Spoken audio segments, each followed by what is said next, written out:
여호수아서를 계속해서 묵상하는 가운데 있습니다. 한 주간 말씀을 묵상하시면서 어떤 생각이 드셨습니까? 오늘 우리가 읽은 본문을 제외하고 오늘 본문의 앞뒤로 정말로 수많은 지명들이 등장을 하는데요. 여호수아서는 크게 두 부분으로 나눠지는데 전반부에는 하나님께서 허락하신 가나안 땅에 입성을 해서 하나님의 도구가 되어 가나안 땅에 이미 악함으로 물들어 있는 가나안 족속들을 심판하는, 진멸하는 그러한 역할들을 수행합니다. 그리고 여호수아 후반부에 이르러서는 그렇게 여리고 성부터 정복 전쟁이 시작되어 오랜 시간 전투를 치른 이스라엘이 드디어 땅을 분배하는 날을 맞이하게 됩니다. 물론 13장에 보면은 물론 다 아직 정복되지 않았다라는 기사가 있긴 하지만 그럼에도 불구하고 하나님께서 드디어 The Day, 이 날을 허락하셨습니다. 땅을 분배하는 날을 허락하신 것이죠. 이것은 하나님께서 약 45년 전에 이스라엘이 출애굽을 시킬 때 하셨던 약속이며 야곱이 요셉을 향하여 애굽으로 떠날 때에 상기시키셨던 약속이며 그리고 아브라함을 밤중에 만나셔서 체결하셨던 그 먼 옛날부터 하나님께서는 똑똑히 기억하고 계셨던 언약의 내용입니다. 우리는 이 부분을 읽어나갈 때에 발음하기도 어려운 정말 수많은 지명들이 계속해서 연속해서 나올 때에 발음하기도 어려운 지명들이 적지 않은 분량으로 나오지만 이스라엘에게는 이 모든 지명들이 그야말로 신실하신 하나님, 우리에게 이 땅을, 우리에게 살 길을, 우리에게 살 터전을 허락해 주신 신실하신 하나님 그 자체이자 전쟁조차도 그분의 능력으로 수행했던, 그러니까 이 땅들의 지명들을 읽어나가면서 100% 자신들이 이 땅을 차지했다라고 절대로 말할 수 없는 은혜의 증거들인 것이죠. 하나님께서 이만큼이나 허락하셨다. 이러한 모든 지리적 정보가 여호수아 뒤에 이어질 모든 역사서의 배경이 됩니다. 하나님의 말씀이 혹시 이 성경이 누가 사람이 지어낸 것이다 또는 소설이다라고 치부해버리는 믿음이 없는 분들에게는 이 수많은 지리적 정보가 하나님께서 이 땅을 다스렸다는, 하나님께서 3,500년 전에 이 땅을 진짜로 다스렸다는 강력한 증거가 됩니다. 사실 성경은 증거가 없어서 못 믿는 책이 아니라 믿음이 없으면 읽지 못하는 책이죠. 믿음으로 읽어야 읽히는 책, 믿음으로 보아야 이해가 되는 책이죠. 오늘 함께 읽은 이 짤막한 에피소드, 갈렙에 대한 이야기인데요. 이 에피소드 또한 사실 믿음이 없다면 자연스럽게 이해되기 어려운 이야기입니다. 갈렙이라는 사람, 성경에 많이 등장하지는 않는 인물이고 이야기가 그렇게 많은 인물은 아닙니다. 그런데 여기서 아주 짧은 에피소드를 통해서 갈렙이라는 사람은 이스라엘의 대표적인 믿음의 사람으로 소개되고 있습니다. 오늘 본문의 이야기는 갈렙이 땅을 요구했고 그리고 헤브론이라는 땅을 받았다라는 아주 간단한 이야기, 저와 여러분이 잘 아시는 이야기인데요. 그러나 이 말씀을 통해서 오늘 주님께서 우리에게 무엇을 더 말씀하시는지 조금 한 걸음 더 말씀을 보면서 들어가 보도록 하겠습니다. 오늘 6절부터 우리가 읽었는데 6절에 이렇게 시작합니다. 그때에 유다 자손이 길갈에 있는 여호수아에게 나아오고, 사실 우리가 읽지 않은 14장 앞부분을 보면은 레위 지파를 제외한 총 12개의 지파가 땅을 나누기 시작했다라고 이야기를 시작하죠. 그런데 이 지파들이 땅을 받게 되는 과정이 상당히 흥미롭습니다. 여러분, 12명의 사람들이 같은 하나를 놓고 나눈다고 생각했을 때 어떤 방식으로 또는 어떻게 또는 누가 먼저라는 질문이 자연스럽게 등장을 하죠. 제가 이번에 묵상을 하면서 새롭게 좀 생겼던 질문이 있는데, 지파들이 땅을 받을 때 제일 먼저 받는 지파가 어느 지파죠? 유다 지파입니다. 오늘 갈렙의 이야기가 먼저 소개되고 그리고 유다 지파가 땅을 첫 번째로 받았다라고 소개가 되고 있습니다. 그런데 왜 유다 지파가 제일 먼저 받았을까? 왜 에브라임 지파가 아니라 유다 지파가 제일 먼저 받았을까? 우리가 유다 지파가 너무 중요한 지파고 나중에 남북 이스라엘이 나눠졌을 때 유다 지파와 나머지 10지파로 나눠지기 때문에, 그리고 예수님이 유다 지파의 족보에 들어가기 때문에 유다 지파가 너무 중요한 지파라는 것을 우리는 너무 잘 알고 있습니다. 그래서 1번으로 이렇게 등장하는 게 그렇게 이상하지 않을 수 있어요. 그런데 왜 여호수아를 제쳐놓고 당시 이스라엘의 리더, 에브라임 지파의 리더, 그리고 온 이스라엘의 리더 여호수아를 제쳐놓고 왜 갈렙이 먼저, 그리고 유다 지파가 먼저 땅을 차지할까? 갈렙의 이 요구는 정당한 것인가? 혹시 지금 갈렙은 순서를 착각하고 있는 거 아닌가? 또는 갈렙이 지금 조금 지나치게 요구를 하고 있는 게 아닐까? 에브라임과 유다 지파, 그리고 이 두 지파를 대표하는 인물인 여호수아와 갈렙의 이 관계는, 그리고 이 사건에서 드러나는 어떠한 긴장감은 무엇일까라는 질문에 이르렀습니다. 당시 땅 분배를 시작하면서 빅 이슈는 12지파 중에 2지파, 에브라임 지파와 유다 지파가 어떤 땅을 갖게 되는가가 초미의 관심사였습니다. 왜냐하면 여기 에브라임 지파의 리더 여호수아, 그리고 유다 지파의 리더 갈렙은 유일한 1세대 생존자거든요. 12정탐꾼 중에 유일하게 살아남은 사람들이고, 그리고 각 지파를 대표하여 정탐을 했고, 그들이 나머지 10명과는 다르게 신실하게 하나님께 보고하여, 이스라엘에게 보고하여 그들이 살아남았다라는 사실은 그 두 사람의 개인적인 신앙뿐 아니라 그 지파의 신앙을 대표하는 인물로 아주 굳게 자리 잡은 전설적인 인물입니다. 여호수아는 모세의 공식적인 후계자로서 사실상 이스라엘을 책임지는 리더죠. 그리고 갈렙도 유다 지파의 리더로서 사실은 다른 모든 지파의 리더들과 같은 권한을 가지기는 하지만 40여 년 전에 그 반역과 그 믿음 없음의 한가운데서 보여주었던 그 갈렙의 믿음은 사실상 당시에도 이스라엘의 살아있는 전설이자 믿음의 연장자로 인정받기에 충분한 사람이었습니다. 그래서 아마 에브라임과 유다가 좋은 땅을 가질 것이라는 암묵적인 동의가 있었을 것 같아요. 그리고 갈렙 또한 언젠가 땅을 분배하는 날에 자기에게 물어볼 텐데 자신에게 주어질 선택권에 대해서 오랫동안 고민하며 묵상하지 않았을까라는 생각이 들었습니다. 분명히 그 땅을 나누는 날 나에게 어떤 땅을 가지겠냐고 물어볼 텐데 나는 어떤 땅을 달라고 할까? 나와 우리 가족은 어떤 땅을 받아야 할까? 이 갈렙은 이 날이 오기까지 어떤 생각을 했을까? 그리고 어떤 마음을 가졌을까? 여러분, 지금 땅을 분배한다는 상황적인 현실이 언약이 성취되는 은혜의 현장이 맞습니다. 그러나 사실 아름답게 진행되겠구나 하며 순진하게만 볼 수 있는 현실이 절대로 아닙니다. 한정된 땅을, 그 가나안 땅이라는 그렇게 크지도 않은 그 한정된 땅을 12지파, 정확히는 9지파와 반 지파가 땅 따먹기 하듯이 나누어야 되는데 인간의 본성이 드러나기 딱 좋은 타이밍이죠. 이기심이 드러날 수 있는 딱 좋은 타이밍이죠. 성경적인 언어로 표현하면 하나님 앞에서 불신앙의 모습이 드러나기 딱 좋은 타이밍이죠. 광야에서 그리고 정복 전쟁 중에서 불신앙이 드러났을 때 하나님께서 이스라엘을 어떻게 다루셨는지를 이스라엘은 너무 잘 알기 때문에 지금 땅을 나누는 순간 불미스러운 일이 생긴다면 상당한 불신앙의 위험이 지금 도사리고 있는 위기 상황입니다.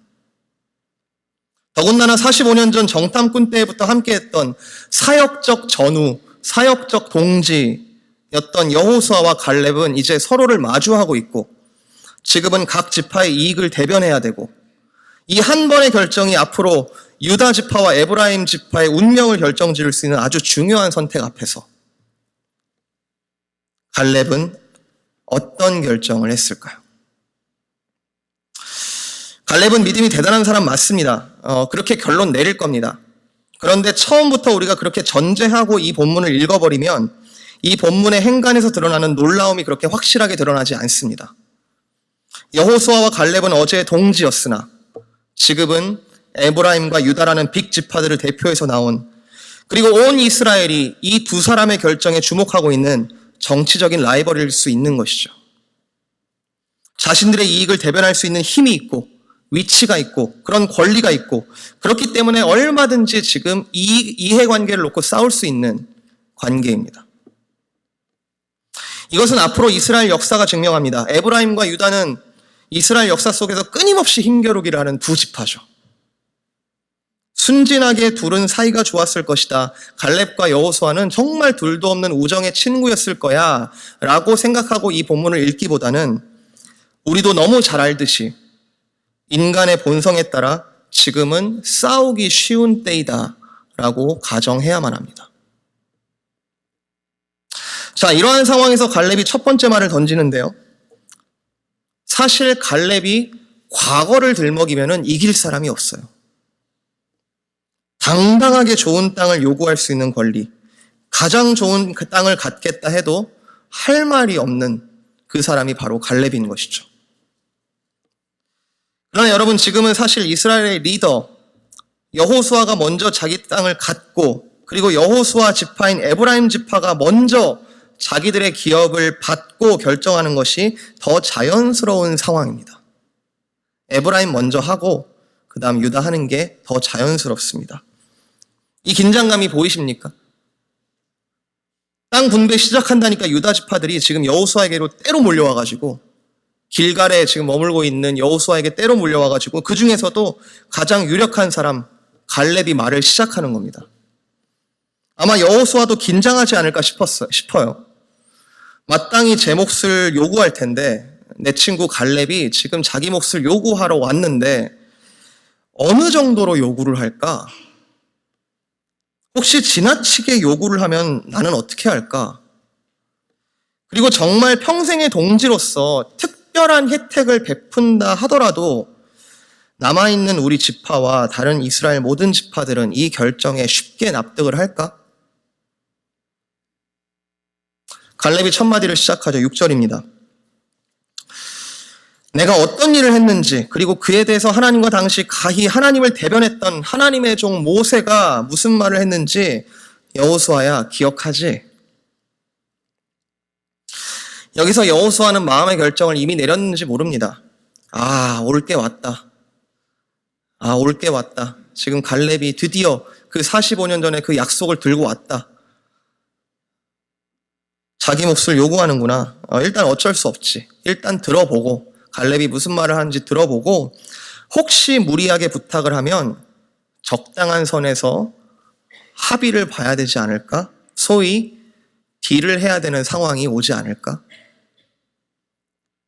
제가 지금 한 절 가지고 어쩌면 비약을 하는 것 같아 보이지만 이번에 말씀을 읽을 때 제가 그런 긴장이 보이더라고요. 굉장히 스펙타클한 거죠. 우리도 이런 경험들을 종종 마주합니다. 지금 내가 한마디를 어떻게 하면 결정이 어떻게 바뀔 수 있고, 지금 저 사람의 말을 내가 정신 똑바로 차려서 정확하게 받아치지 않으면 손해를 볼 수도 있고, 어제 동지였던 거 지금 이해관계 앞에서는 사라집니다. 지금 여호수아와 갈렙은 45년 동안 대의를 위하여 한 곳을 바라보다가 이제 자기들의 가족, 족속을 위하여 중대한 결정을 시작했는데, 그때 갈렙이 자기 몫을 정확하게 계산하기 시작하는 것처럼 보인다는 겁니다. 너 옛날에 그 약속 기억하지? 말을 계속 이어가죠. 7절입니다. 내 나이 40에. 참 연수도 정확하게 기억해요. 그때 내가 모세가 나를 보내서 이 땅을 정탐했었고, 당시 가나안 땅 어디를 정탐했는지는 정확하게 기록이 되어 있지 않지만 아마도 조금 있다가 갈렙이 요구하게 될 땅 헤브론은 아마도 반드시 정탐을 했을 겁니다. 왜냐하면 헤브론은 이스라엘 민족의 선산이자 이스라엘 민족의 민족적 고향이기 때문입니다. 헤브론에는 믿음의 조상 아브라함이 묻혀져 있고 그의 아들 이삭이 묻혀져 있고 그리고 이스라엘의 조상인 야곱이 묻혀져 있는 땅이죠. 가나안 땅 곳곳을 점령했지만 역사적 중요함으로 볼 때에 헤브론은 전체 가나안 땅 중에서도 가장 중요한 곳 중에 하나입니다. 그런데 이 땅을 혼자 정탐했나요? 이 땅을 갈렙 혼자 정탐했나요? 아니죠. 각 지파 대표 12정탐꾼들이 함께 왔었고 지금은 심지어 그 중에 지금 대화를 나누고 있는 여호수아도 같이 정탐을 했던 사람입니다. 그런데 7절부터 9절까지의 갈렙의 증언은 철저하게 1인칭입니다. 내가 왔었고 내가 정탐했고 그래서 당시 모세가 말하기를 네가 하나님께 충성하였기 때문에 네가 밟은 땅은 영원히 너와 네 자손의 기업이 될 것이다. 여러분, 이 말을 듣고 있는 여호수아는 어떤 마음일까요? 솔직히 제 마음은 그렇게 편하지가 않아요. 도대체 지금 저 갈렙이 무슨 이야기를 하려고 이렇게 밑밥을 깔고 있나? 갈렙이 도대체 무엇을 지금 요구하려고 하기에 이렇게까지 이야기를 하나? 그리고 모세의 약속을 근거로 해서 10절에 이르면 그 약속을 받은 내가 오늘 85세가 되도록 오늘까지 살아있다라고 서론을 마칩니다. 이 짧은 증언에 여호수아가 말을 못 바꾸도록 갈렙은 자신의 요구를 시작하기 위한 그물을 아주 확실하게 쳐놓고 갈렙의 증언은 여호수아랑 그냥 옛날의 추억을 우리가 더듬으면서 우리 옛날에 너 그거 아니? 이런 느낌이 절대 아니고 단 한마디의 확실한 요구를 하기 위해서 아주 확실한 근거를 아주 짧은 표현을 통해 여호수아가 절대로 거절하지 못하도록 준비한 아주 전략적인 오랫도록 생각한 발언인 것처럼 보입니다. 혹시 땅을 받고도 자신이 오래 누리지 못하고 죽더라도 우리 유다 지파는, 내 유다 지파는, 나와 내 가족은 확실하게 좋은 땅을 누릴 수 있도록 그 회심의 발언을 꺼내고 있는 것이죠. 자, 여러분, 지금 땅 분배를 시작하는 여호수아의 마음은 지금 이 말을 듣고 있는 여호수아의 마음은 어떠할까요? 일심으로 겨우겨우 이스라엘의 12지파가 하나가 되어서 가나안 땅을 여기까지 겨우겨우 정복해 왔는데 이제 땅 분배를 시작하면서 9지파가 동시에 좋은 땅을 서로 요구할 거거든요. 다시 한번 강조하지만 땅 분배를 한다는 것 자체가 이제는 정복했다는 은혜의 결과이기도 하지만 동시에 서로 얼마든지 싸울 수 있는 서로의 이기심이 이제 겉으로 제대로 드러날 수 있는 신앙적인 영적인 위기 상황입니다. 이 상황에서의 지금 갈렙의 요구는 억지가 아니라 아주 정당합니다. 갈렙은 하나님께서 보증하시는 권리를 45년 동안 마음에 품고 왔습니다. 그래서 갈렙의 요구는 설령 지나치더라도 정당합니다. 여호수아는 갈렙이 요구하면 무엇이든 들어줘야 합니다. 그렇지만 동시에 갈렙은 지파 이기주의에 불씨를 붙이는 첫 번째 사람이 되기 쉬운 상황이죠. 저는 이렇게 표현하고 싶습니다. 정당하지만 아름답지 않을 수 있는, 마땅하지만 훈훈하지 않을 수 있는, 옳지만 그것뿐일 수 있는 그런 결정을 갈렙은 앞두고 있는 것처럼 보입니다. 본격적으로 요구를 시작할 텐데 갈렙이 이러한 긴장 속에서 정치적인 수싸움 속에서 여호수아의 마음은 갈렙의 발언 중에 아마도 그래도 혹시 내가 아는 갈렙이라면 이라는 마음을 일말에 품으면서 어떠한 하나의 갈렙의 말을 붙잡았을지 모르겠습니다. 7절의 갈렙은 과거 이야기를 하는 중에 이런 표현을 쓰죠.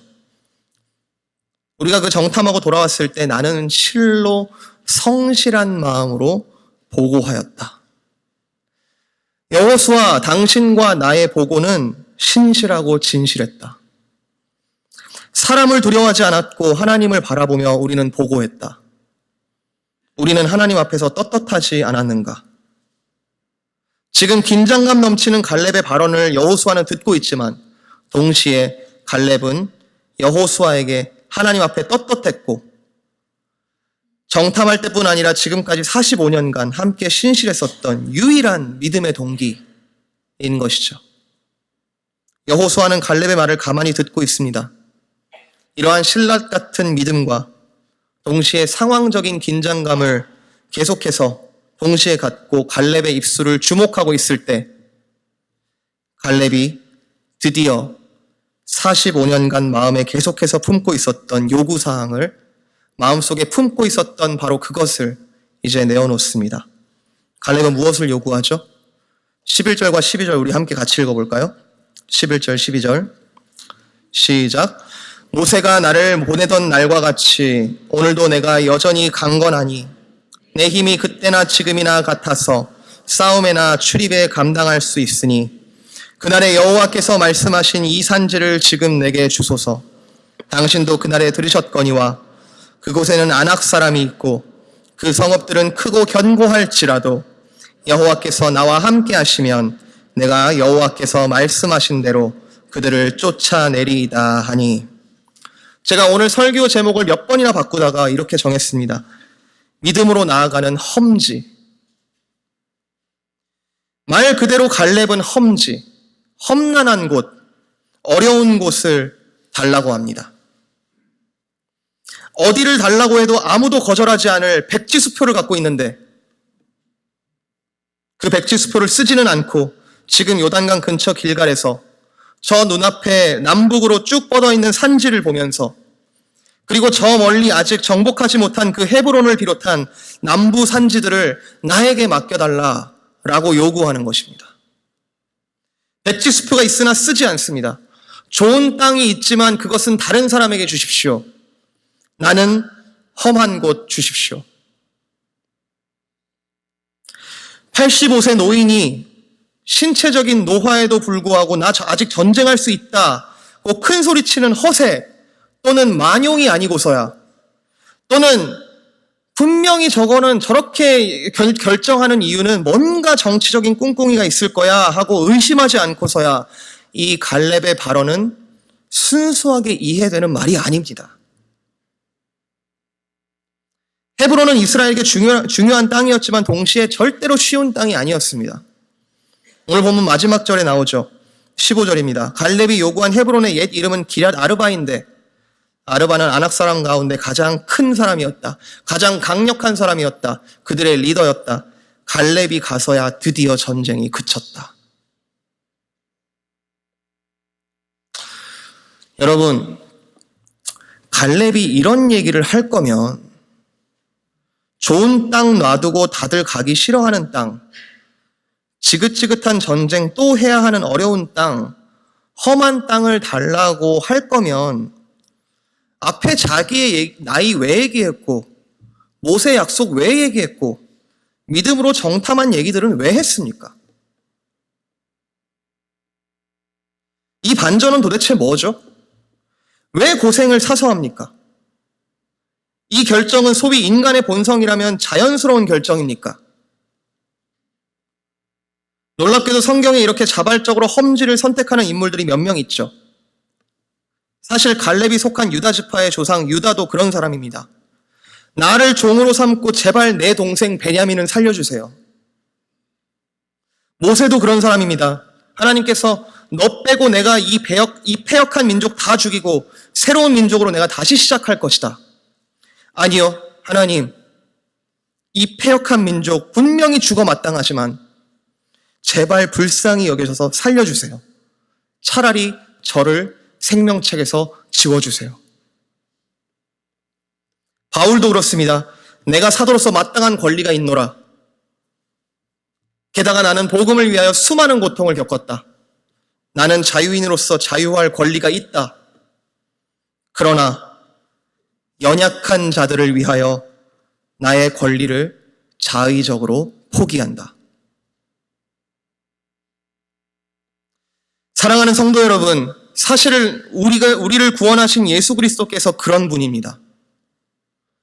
내가 뭐라고 도대체 살면 살수록 나도 내가 잘 이해가 되지 않는 이 구제불능의 영혼들을 살리려고 하나님의 아들께서 이 땅에 내려오신 것 자체가 험지로 오신 것이고, 이 땅에서 환영받지 못하여 험지로 다니셨고, 그리고 제자들조차 도망가 버려서 홀로 고난받으시고, 우리의 모든 죄악을 담당하사 죽음을 경험하시는 그 순간에는 엘리 엘리 라마 사박다니, 나의 하나님 어찌하여 나를 버리셨나이까 외치시면서 숨이 끊어진 그 십자가, 그곳이 험지였습니다. 도대체 왜요? 그냥 하나님이라서요? 우리를 사랑하시는 게 당연해서요? 예수 그리스도께서 험지로 나아가신 것, 그리고 히브리서 기자에 따르면 우리도 그의 치욕을 짊어지고 영문 밖으로 나아가자 하는 이유가 과연 무엇입니까? 고통을 좋아하시는지요? 비정상적인 왜곡된 마음의 세디스트가 아닌 이상 고통이 있는 곳, 험난한 곳, 고난이 예상되는 곳을 자발적으로 선택하는 것은 인간의 자연스러운 마음이 아닙니다. 탐심과 탐욕이 가득한 죄인된 습성의 인간은 보상이 확실한 잠시의 고통은 이 악물고 버틸지 몰라도 험지로 가는 것, 그리고 험지를 자발적으로 선택하는 것은 보통인의 인간으로서는 자연스러운 삶의 원리가 절대로 아닙니다.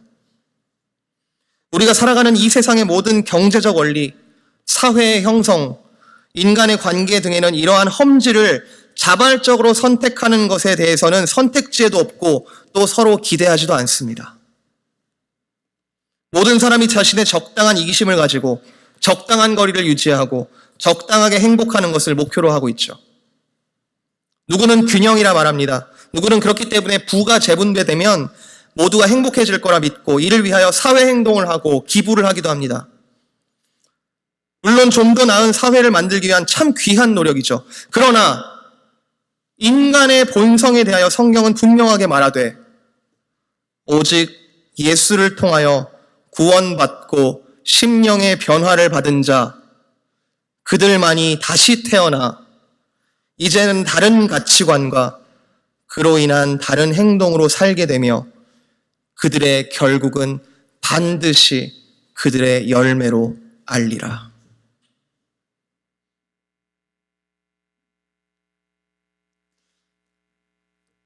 갈렙의 선택은 당시 이스라엘이 막 땅 분배를 시작할 때 정말로 충격적인 사건입니다. 당시에 만약에 신문이 있었다면 일면에 나올 이야기예요. 갈렙이, 우리가 아는 그 갈렙이, 그 전설적인 그 갈렙이 헤브론을 달라고 했대. 왜? 도대체 왜? 유다 지파는 화를 냈을지도 모릅니다. 도대체 왜? 이제 좀 전쟁 마치고 쉬어보려고 했는데 왜 또 피 흘리는 이 싸움을 계속해야 하지? 왜 우리 지파만? 그런데 성경은 이 갈렙의 사건 이후에 대하여 참으로 아름다운 이야기들이 줄줄 이어지고 있습니다. 여호수아 마음속에 모든 긴장이 풀렸고 갈렙을 진심으로 축복했습니다. 헤브론과 주변 산지들을 정복하라고 갈렙과 그의 가족들을 파송합니다. 갈렙에 대한 평가는 이렇죠. 14절이죠. 그가 이스라엘의 하나님 여호와를 온전히 쫓은 사람이다. 그리고 나중에 15장에 나오는 이야기입니다만 헤브론뿐만 아니라 주변 산지도 정복하기 힘든 성들이 있었는데 갈렙이 공식적으로 공고를 냅니다. 만약에 용감한 용사가 있다면 내 딸을 주겠다. 조카였던 온니엘이라는 사람이 그 땅을 정복하게 되고 딸을 주기로 했는데 출가하는 딸에게 아버지가 너 뭐 더 필요한 거 없니? 라고 물어볼 때 딸은 추가적인 요구를 합니다. 아버지께서 나를 네겝 땅, 네겝이라는 자체가 비옥한 땅도 아니고 아주 황량한 땅인데 아버지께서 나를 네겝 땅으로 보내시는데 샘물을 더 주십시오. 성경은 이 샘물이 어떤 샘물인지 정확하게 설명을 하지 않습니다. 그러나 그 아버지의 그 딸이라면 그 아버지의 그 딸, 예상을 한다면, 아버지, 정복해야 하는 땅을 더 주신다면 저희가 힘쓰겠습니다. 라고 추측이 가능하지 않을까요? 이 온니엘은 사사기의 첫 사사가 되죠. 그리고 나중에 빅지파들이 분배를 마치고 남은 7지파들이 조금 부족한 나머지 짜투리 땅을 가지고 나눌 때에 19장에 시므온 족속은 이미 유다 지파들이 받은 성들 중에서 나눠 갔습니다. 이는 유다 자손의 분깃이 자기들에게 너무 많음으로 나누어 주었다. 다시 한번 말씀드리지만 나누는 것이 절대로 자연스러운 본성의 행동이 아닙니다. 유다 지파처럼 많은 땅을 받았던 요셉 지파, 에브라임과 므낫세 지파는 17장에 오히려 불평을 하거든요. 땅을 더 주세요. 절대로 적게 받은 게 아니거든요. 그런데 땅을 더 주세요라고 불평합니다. 그런데 갈렙의 자손들에게는 계속해서 아름다운 이야기가 이어집니다. 무엇으로부터 시작했나요? 갈렙의 결정으로부터 시작되었습니다. 성경을 읽으면서 한 가지 또 제가 흥미로웠던 사실은 갈렙이 이렇게 정당함을 포기하고 아름다운 결정을 할 때에 또 하나의 빅 리더 여호수아는 그러면 어떤 결정을 했는가? 여호수아 또한 갈렙과 같은 정도의 백지수표를 가진 사람, 그리고 어떤 땅을 선택해도 아무도 뭐라 하지 않을 그런 선택의 권리를 가진 사람이지만 흥미롭게도 여호수아 또한 모든 땅 분배가 마치고 난 뒤에 제일 마지막으로 딥낫세라라는 땅을 선택합니다. 딥낫세라라는 땅은 이후 이스라엘 역사 속에서 한 번도 어떠한 정보도 나타나지 않는 땅이에요. 지금 현재 이스라엘에도 별로 특별할 것이 없는 소도시로 남아 있습니다. 가장 어려운 땅을 달라고 했던 갈렙, 그리고 모두가 좋은 땅을 차지하고 남은 땅 달라고 하는 여호수아. 이 전설적인 이스라엘의 두 리더는 이렇게 험지로의 결정을 내립니다. 그리고 그로 인한 아름다움을 이스라엘이 함께 누립니다. 사랑하는 성도 여러분, 우리가 인생을 살다 보면 당연히 노력한 것에 대한 대가, 땀 흘린 것에 대한 당연한 보상, 그리고 마땅한 우리의 우리의 기업이 있습니다. 모두 하나님께서 허락하신 기업이자 우리가 마땅히 누릴 복이 맞습니다. 그런데 우리 마음속에 거하시는 성령님은, 우리의 심령 속에 예수님의 마음은 우리를 좀 더 이끄시는 것 같습니다. 성도는 고행을 하며 사는 것이다라는 어떠한 율법적 스테이트먼트를 만들려고 하는 것이 아니라 예수 그리스도께서 나를 따라오라고 말씀하셨기 때문에, 내가 간 길 따라오라고 말씀하셨기 때문에, 누구든지 자기 십자가를 지고 나를 따라오라라고 말씀하셨기 때문에, 좁은 길 가라고 말씀하셨기 때문에, 정말 폐기 처분해도 뭐라 할 수 없는 베드로와 제자들을 다시 부르시고 사랑의 음성으로 내 양 치라고 말씀하셨기 때문에, 착한 사마리아인의 비유, 그리고 작은 자 한 사람에게 한 것이 곧 내게 한 것이다 라고 말씀하신 양과 염소의 비유, 그리고 마태복음의 제일 마지막에 The Great Commission, 대사명으로서 이 복음 들고 가라고 말씀하셨기 때문에 우리의 마음은 편안한 것만 누리기에는 뭔가 편치가 않습니다. 성도로 사는 게 도대체 뭔지, 크리스찬으로 사는 게 어떻게 사는 건지 도대체 뭔지 라는 일평생 계속되는 우리의 질문 앞에서 오늘 갈렙은 하나의 중요한 모델을, 예수님을 예표하는 하나의 구원받은 성도로서의 모습을 그의 입술을 통하여 우리에게 보여줍니다. 기꺼이 믿음으로 험지로 나아가라. 누구든지 나를 따라오려거든 자기 십자가를 지고 나아오라. 사랑이 필요한 험지를 자발적으로 향하는 성도들이 모인 곳. 이 교회는 사실 각자 구역을 잘 정해서 맡은 일 충실히 하는 곳이 아닙니다. 힘이 있는 자가 더 낮은 곳으로, 더 가진 자가 더 필요한 곳을 채우는 곳이어야 합니다. 하늘 보자 가장 영광 받으실 하나님의 아들이 이 땅에 오셔서 가장 힘든 것 달라고, 가장 어려운 것 달라고. 왜냐하면 사랑하니까. 그것뿐이니까. 그리고 예수 그리스도의 사역이 얻은 열매가, 보상이 무엇이죠? 하늘의 밀알이 땅에 떨어져 많은 열매를 맺느니라. 그리스도의 상급이 무엇입니까? 좋은 땅인가요? 쉬운 땅인가요? 그리스도를 따른다는 것은 무엇입니까? 좋은 축복입니까? 이제 좀 편하게 살게 되는 것입니까? 여기에 갈렙은 85세의 갈렙 어르신은 충격적인 행보를 우리에게 보여주고 있습니다. 우리를 부끄럽게 합니다. 더 힘든 곳으로, 더 어려운 곳으로 내가 가겠다. 왜죠? 자기 자신만을 생각했을 때는 결코 이렇게 결정할 수가 없습니다. 그러면 갈렙은 무엇을 위해서 이렇게 결정했을까? 하나는 정복하라는, 아직 정복되지 않은 저 땅을 정복하라는 하나님의 명령. 그리고 또 하나는 내가 힘써 정복하게 됨으로써 평안을 얻게 될 나의 가족, 나의 친구, 우리 지파, 그리고 이스라엘 백성들. 하나님을 위하여, 이웃을 위하여. 여러분 잘 아시지 않습니까? 십계명이죠. 율법의 정신이죠. 그리고 이것이 구원받은 자, 은혜 받은 자의 진정한 선행이죠.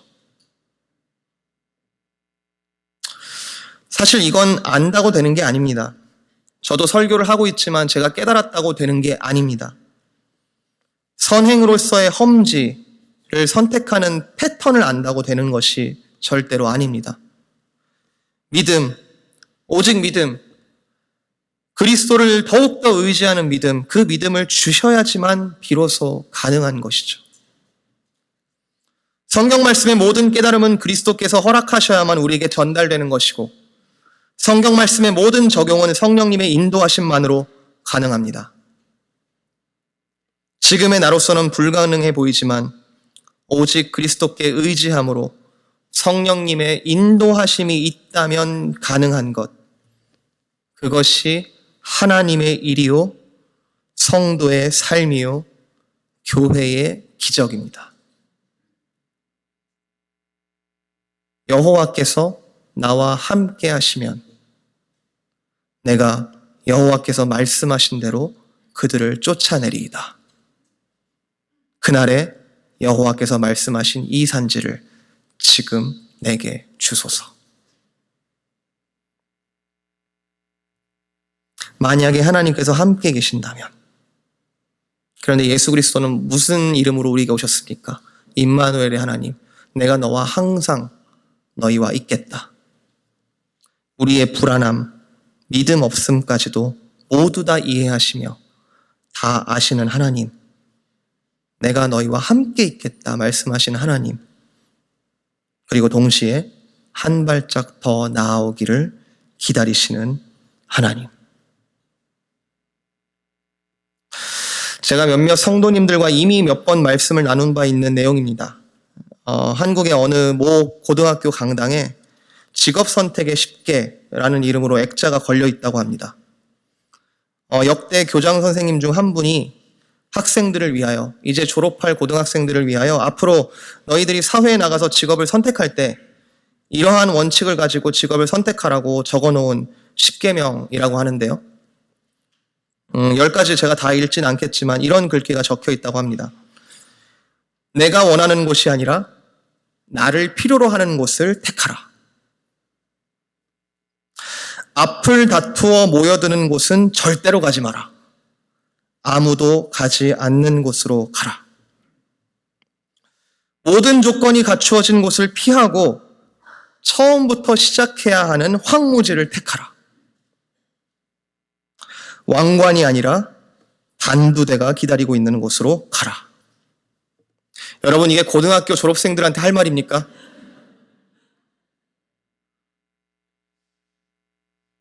그런데 오늘 본문을 비추어 볼 때에 이건 갈렙의 결정과 참으로 일치합니다. 세상에 대하여 좁은 시각을 갖고 있는 고등학생들에게 진짜 사회란 이런 거야 라고 가르쳐주는 덕담 같은 것처럼 보일 수 있겠지만, 여러분이 만약 이제 막 입학한 고등학생 1학년, 그리고 이제 대학을 또는 사회로 진출하기 직전의 그 고등학생의 입장에서 이 글귀를 보면서 이성적으로 이해할 때 이게 이해가 되는 말입니까? 무한 경쟁 시대에. 그런데 그 글을 쓰셨던 교장 선생님이 정말로 그렇게 사셨다면, 그리고 그 이후에 앞서간 졸업생들이 그렇게 살고 있다면, 지금은 당장 이해되지 않아 보이는 이 하나님의 삶의 원리가 사실은 이게 진짜고 이게 진짜 인생이구나 라는 것을 차차 믿어지게 되지 않을까요? 우리의 앞서가신 그리스도께서 그렇게 걸으셨고, 그리고 수많은 믿음의 선배들이 그렇게 걸어왔고, 그리고 지금 내 주변에 수많은 믿음의 동지들이 힘써 애써 험지로의 결정을 오늘도 하고 있는 것을 내가 보고 있다면, 우리도 그 걸음 걷기를 오늘도 성령님께서 말씀하고 계신다고 저는 굳게 믿습니다. 오늘 설교를 제가 정리하면서 오늘 설교의 포인트를, 자, 그러면 이제 갈렙을 따라서 어려운 곳으로 나아갑시다 라고 해버리면 설교가 아니라 선동이 되어버립니다. 그리고 설교를 하는 당신은 그렇게 살고 있습니까? 라고 물으신다면 사실 저도 부끄럽습니다. 여전히 제 앞에 험지가 있고 그리스도의 심장이 나를 이끄시지만 내 마음의 안위함과 씨름하기도 하고, 그리고 더 걷다 보면은 더 큰 험지가 보일지도 모르겠습니다. 그러나 바라는 것은 그 은혜가 나를 덮고 이끄시는 그곳으로 오늘도 나에게 주어진 전투를 열심히 하며 갈렙과 같은 나이가 되어도 여전히 믿음의 결정을 하며 살게 될 것을 오늘 이 젊을 때에 아주 가난한 마음으로 소망해 보는 것이죠. 내 개인의 험지가 어디냐, 그리고 그 험지로 나아가는 것이 어떤 행동을 의미하는 것이냐라는 것은 각자가 다를 것입니다. 여러분 각자가 깊이 묵상을, 저와 여러분이 각자의 개인 속에 하나님과의 깊은 묵상이 필요할 것입니다. 그러나 바울의 고백처럼 그리스도의 사랑이 우리를 강권하시기 때문에, 그리스도의 사랑이 우리를 이끄시기 때문에 부디 저와 여러분 모두가 말씀을 좀 더 깊이 묵상하시면서 깊은 발견과 가슴 치는 회개, 그리고 회개로부터 시작되는 삶의 변화가 실제적인 저와 여러분의 삶 속에서 계속해서 이어질 수 있기를, 오늘도 우리를 험지처럼 보이지만 사랑의 아들의 나라로 초대하고 계시는 예수 그리스도의 이름으로 축복드립니다.